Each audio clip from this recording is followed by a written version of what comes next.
माँ का एक प्यार है, माँ का एक अपनापन है, उसको प्रणाम करो। और उत्तम बात यह है कि यदि बन सके तो उनकी सेवा करता रहे और फिर भजन करता रहे।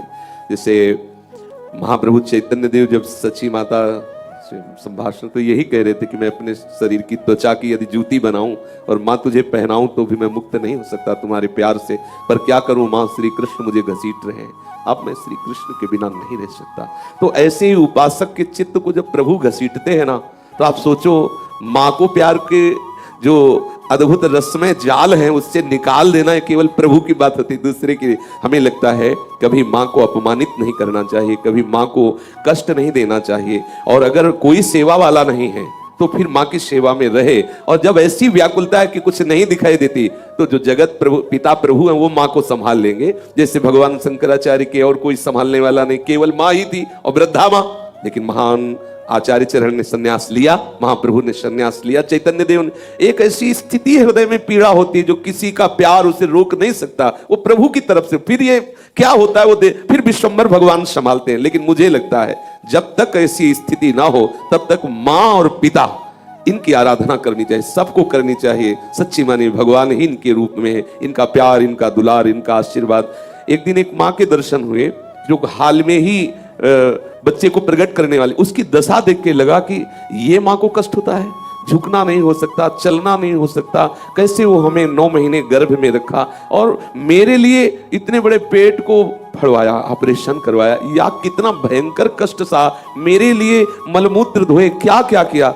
अगर हमारी बुद्धि काम कर रही हो, भगवान ऐसी स्थिति ना लाए हो वैराग्य की कि अब कुछ सुहाई नहीं, इसमें तो फिर सब खत्म, इसमें तो फिर प्रभु संभालते हैं सब। नहीं तो चाहिए माता पिता को भगवान के समान आराधना करे, भगवत भाव से खूब भजन करते हुए माता पिता की सेवा करे। प्रणाम है माता पिता को जिन्होंने इस शरीर की सुरक्षा, व्यवस्था, पालन पोषण के लिए ही अपनी सारी वृत्ति लगा दी, सारी वृत्ति लगा दी। वो माता पिता पूजनीय है, वंदनीय है। भगवान भी जब अवतार लेते हैं तो प्रातः काल उठ के रघुनाथा, मात पिता गुरु ना वही माता।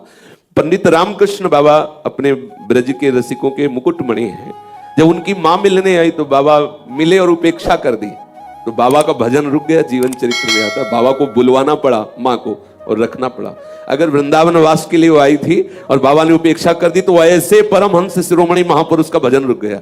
माँ भगवत स्वरूप है। इसलिए मुझे लगता है जब तक सब कुछ भुला देने वाली स्थिति, वैराग्य की प्रबलता, जब लगता है कि अगर रोक लिया गया तो प्राण निकल जाएंगे असली में, तब फिर वो भगवान संभालते हैं। फिर वो एक स्थिति है, इस स्थिति को जानने वाले सर्वज्ञ भगवान है, वो संभाल लेते हैं। लेकिन जब तक ऐसी स्थिति ना हो तो माता पिता का निरादर न करे, वो भी भगवान ही है ऐसा मानकर उनकी आराधना करे।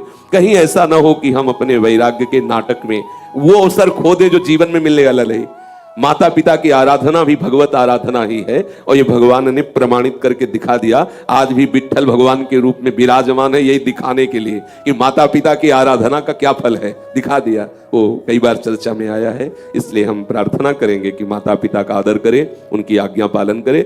जब ऐसी स्थिति है तो फिर भगवान संभालते हैं, भगवान ही माता पिता हैं। वो हृदय में ऐसी संतोष वृत्ति प्रकट कर देते हैं माता पिता के, क्योंकि वो आनंदित होने लगती है और उसका आशीर्वाद हमारे साथ रहता है।